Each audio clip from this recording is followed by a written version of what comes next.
silence through the night. What a thrill. I'm searching and I'll melt into you. What a fear in my heart, but you're so supreme.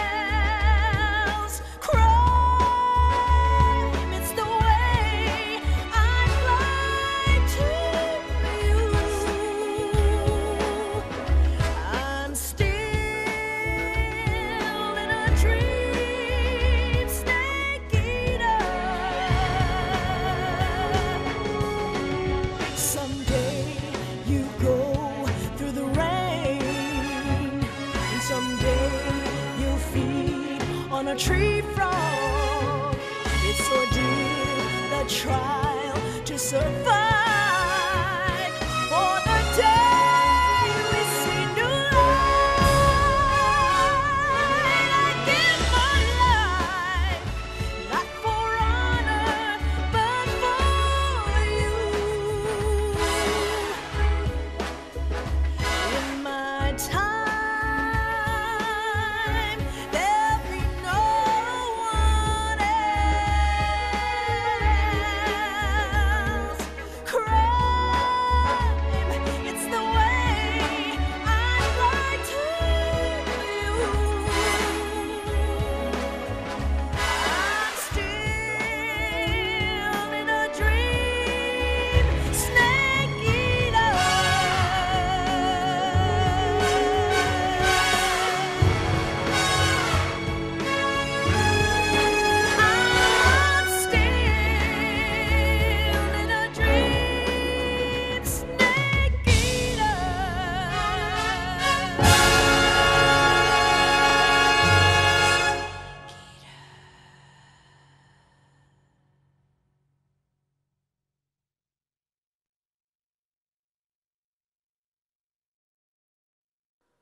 Ja, und damit herzlich willkommen zu Metal Gear Solid Snake Eater, wie man es gerade eben im Titel auch gehört hat. Ja, finde ich immer wieder voll geil, vor allem so ein bisschen auf James Bond nachgemacht. Ja, wie versprochen, wir Let's Playen Metal Gear Solid 3. Immer ganz cool, man kann mit den Knöpfen vom Analogstick kann man den Hintergrund ändern. Einmal die Farbe mit dem rechten und einmal die Muster mit dem linken Stick. Sonst kann man, ach doch, man kann mit dem linken Stick noch das Bild bewegen. Sonst ging da, oh. Ach doch, mit R1 kann man sogar beschleunigen, was gerade eben hier passiert mit der 2. Gut.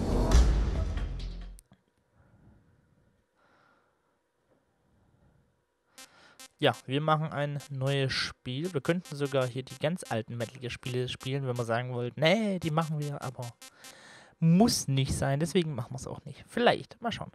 Wir starten ein neues Spiel. Habe ich denn? Nein, wir starten ein neues. Ich spiele zum ersten Mal Metal Gear. Nein. Mir gefällt Metal Gear Solid 1. Mir gefällt Metal Gear Solid 2. Mir gefällt Metal Gear Solid 3. Wenn ich noch nie Metal Gear 3 gespielt habe, wie soll mir dann Metal Gear 3 gefallen? Deswegen gefällt mir Metal Gear Solid 1 ganz gut. Ja, nimmer. Wir spielen auf der Stufe Normal.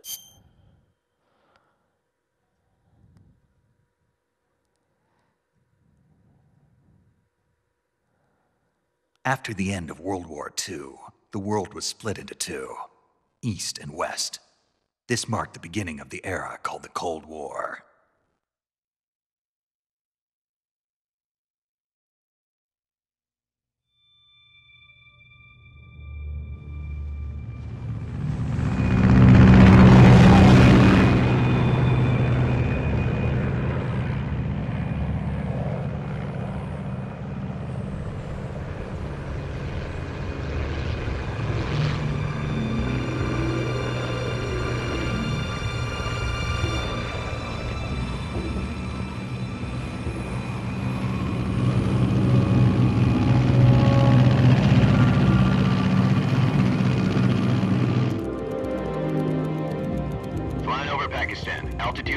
2,000 feet.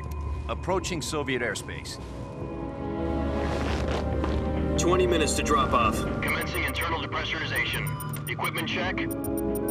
Arm main parachute. All right. You ready to go? Drop zone still showing a high pressure mass. Cav okay.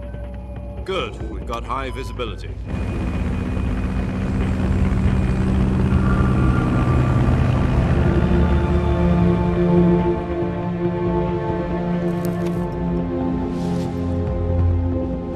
Put out that cigar.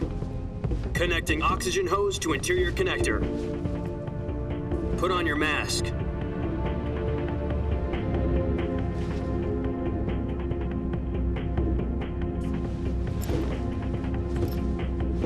Does this panty waste know what he's doing? Approaching release point.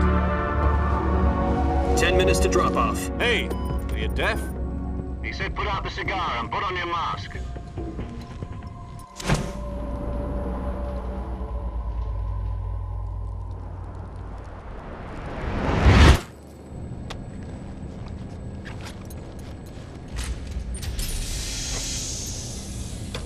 Depressurization complete. Checking oxygen supply. 6 minutes to drop off. Opening rear hatch.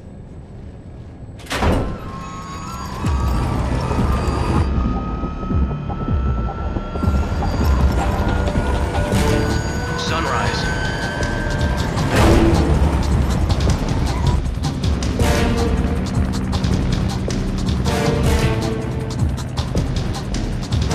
External temperature minus 46 degrees Celsius. 2 minutes to drop off. Stand up. You'll be falling at 130 miles per hour. Try not to get frostbite from the wind chill. 1 minute to drop off. Move to the rear. Activate bailout model. This is one for the history books. The world's first halo jump. 10 seconds to drop off. Stand by.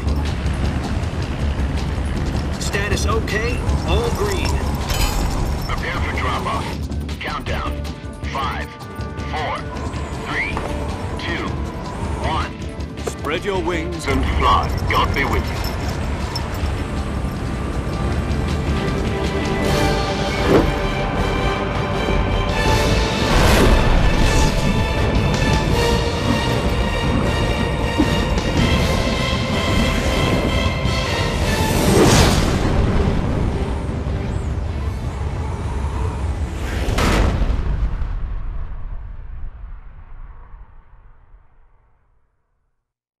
Jack, I've got some important news.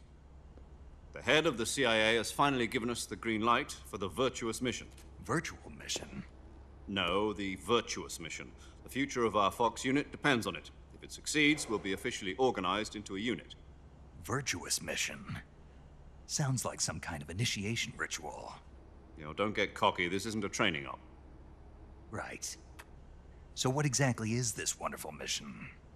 Well, about 2 years ago, a certain Soviet scientist requested asylum in the West through one of our moles.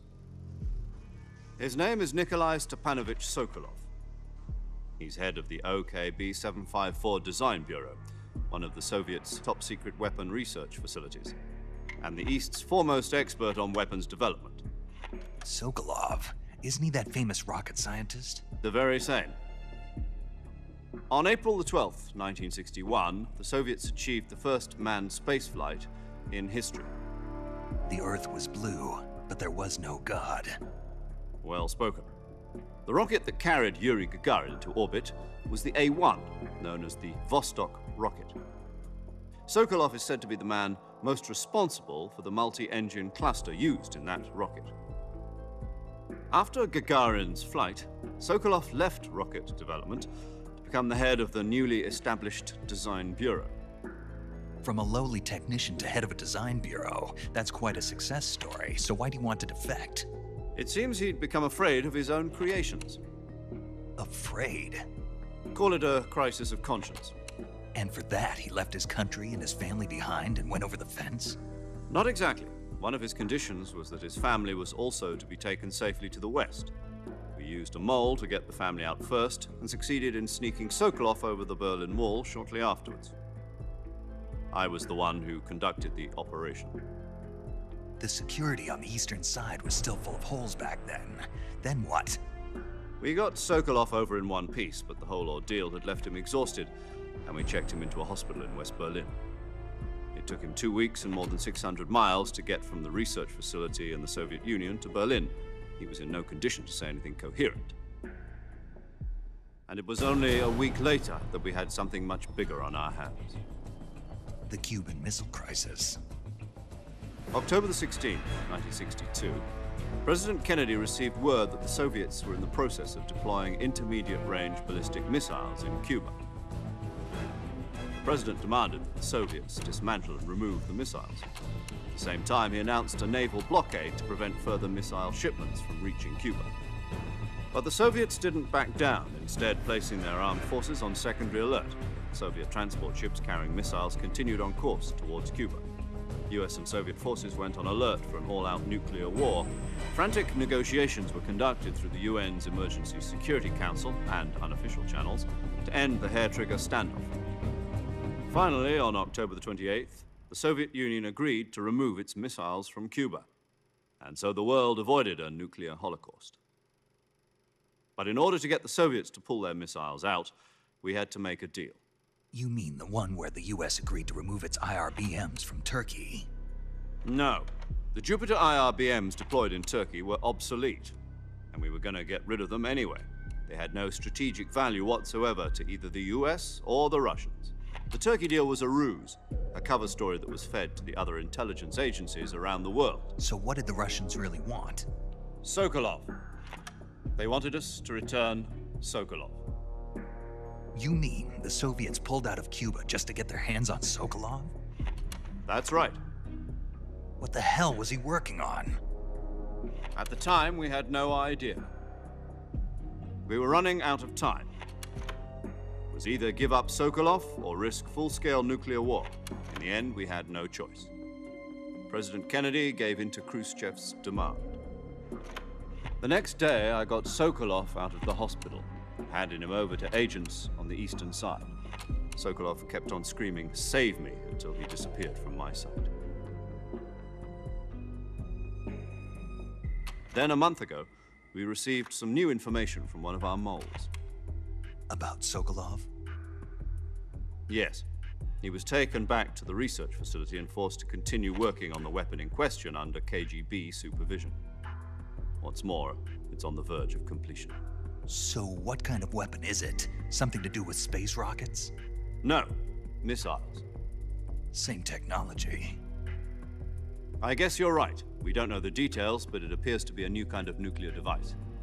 For half a year now, the Soviets have been conducting frequent nuclear tests at Semipalatinsk.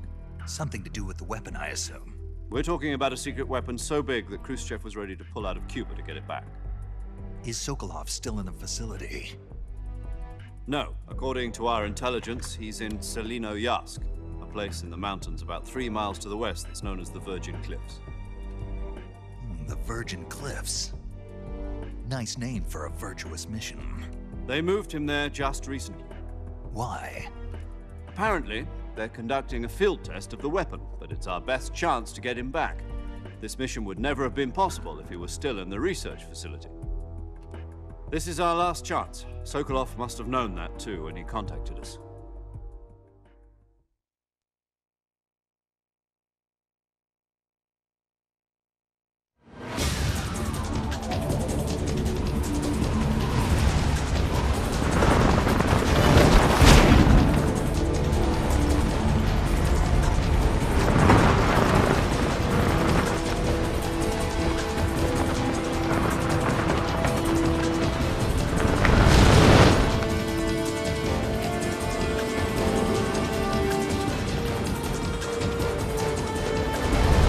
Listen up, Jack. Your mission is to infiltrate Selino-Yarsk in the Soviet mountains, ensure the safety of Sokolov, and bring him back to the west.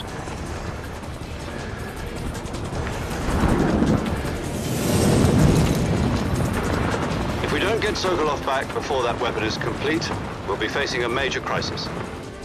The clock is ticking.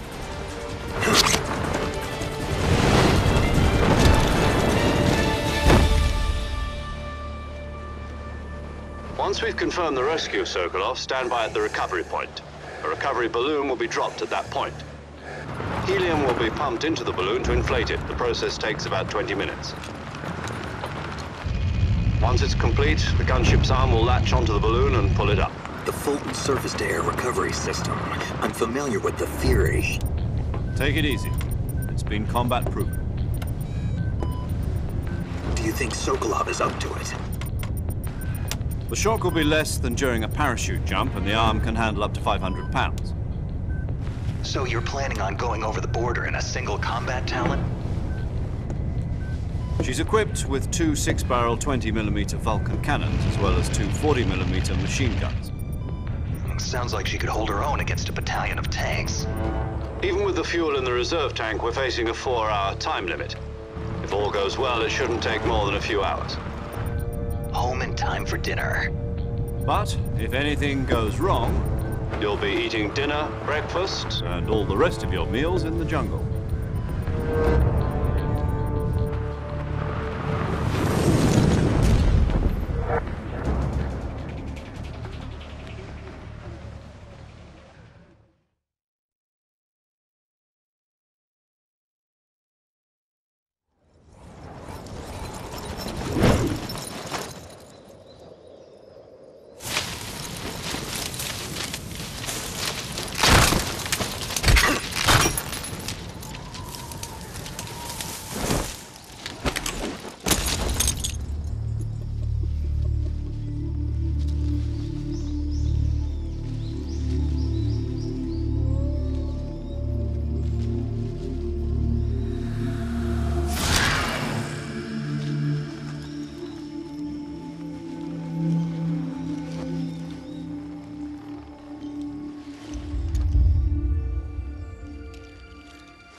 Do you copy?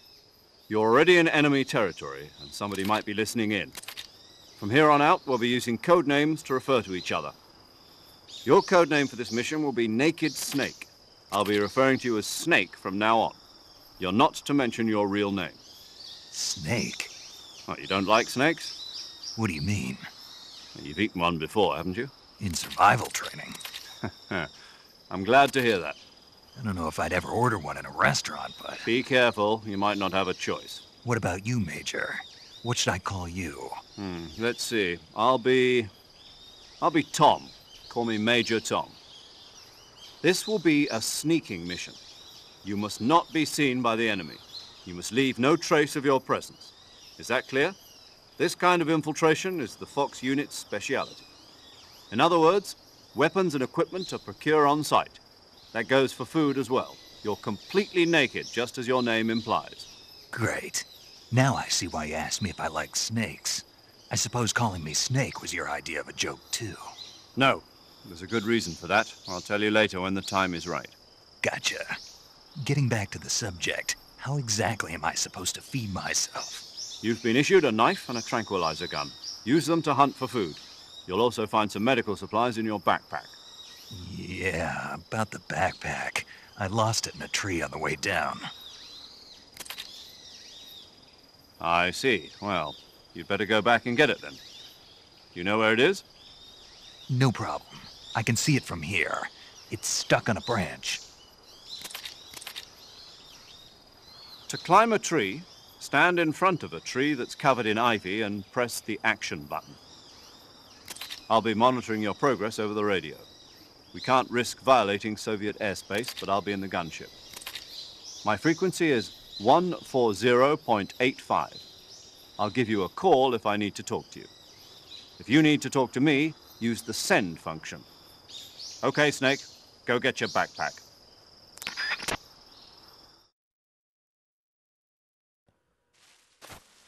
Go get your backpack. Ist ja cool. Vor allem, also ich nehme jetzt gerade die ersten 20 Minuten auf und das ist schon richtig geil, muss ich sagen. Klar, ich kenne ja das Spiel aber es ist cool, dass du das im realen Leben stellst du dich an den Baum und drückst da deine Aktionstaste. Ich habe im realen Leben keine Aktionstaste, aber anscheinend ist auch noch cool. Ich kann das. Ich habe jetzt getarnt 15%, oben im Eck. Jetzt 80%. Jetzt kann ich. Oh. Hallo.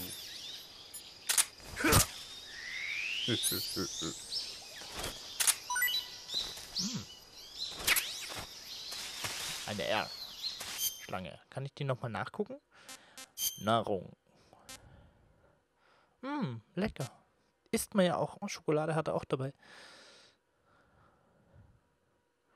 Geschmack unbekannt. So, stell dich an den Baum. Drück die Action-Taste.